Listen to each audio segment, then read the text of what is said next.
Hi, I'm Erin and this is just a short video showing you how to take the standard Costail harness and turn it into a leg harness. I chose to do this with my harness because the Costail works properly when it is in the correct position, and I found that my harness was riding up, which was affecting the motion. So this is quite a common issue for me because I have quite a dramatic hip spring. This might not be an issue for you, but if it is, then it's really easy to fix with this harness.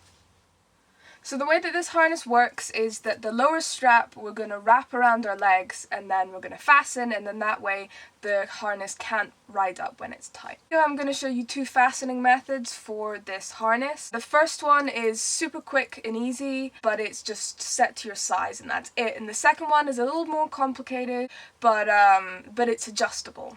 So the materials that you'll need for this is some extra webbing. You'll need a pair of scissors, a good strong pair of scissors to cut the webbing, and a lighter to mount the webbing once you've cut it to stop it fraying. You'll also want some clips. I'm using Wonder clips here. You could use pins to achieve the same thing, just to mark positions, or you could even just use a silver pen, something that's going to show up on the webbing. You might also find a tape measure helpful, but it's not completely necessary. So for the first technique, you'll need two snap fasteners, and you also need a tool for them. Now I have a rivet press and dies to do this with, but you can also get snap fasteners with dies that you just hit with a hammer, which will do exactly the same thing.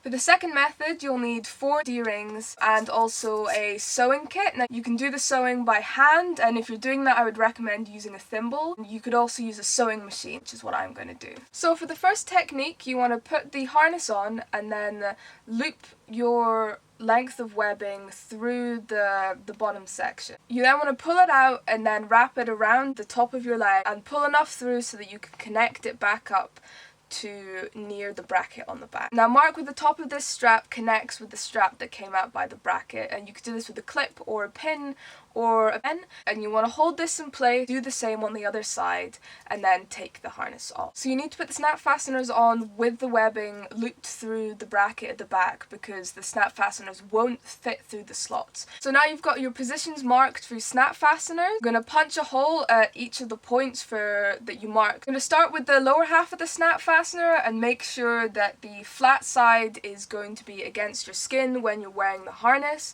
Push that through, put the top on, and then use your tool to set that half of the snap fastener. Now you're going to make sure that your strap is nice and flat and then wrap it round to ensure that when you apply the snap fastener on the other side they're going to connect and the webbing isn't going to be twisted. Put the top half of the snap fastener on the end of the strap, and then you just repeat this for the second side and you have a leg harness for your Costail. So the second technique starts exactly the same as the first one.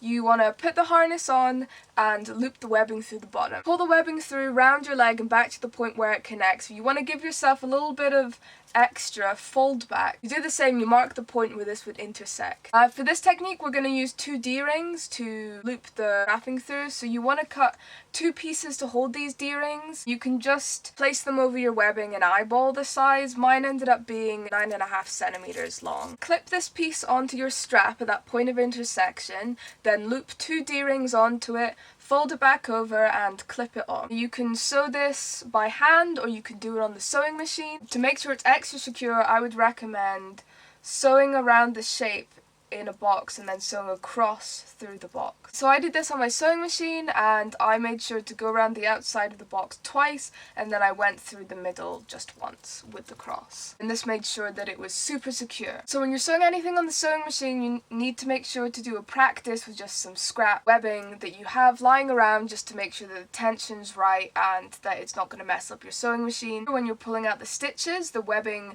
frays and pulls out a lot, and that would be really annoying if that was your final harness. So to put it on, you go up the belt section of the front, then loop the bottom section around and through your legs, and then bring it up through both of the D-rings, then bring it back down through just one, and that should lock in place and is adjustable. So yeah, hopefully that was helpful. If you have any questions then feel free to leave them down below and I will do my best to help.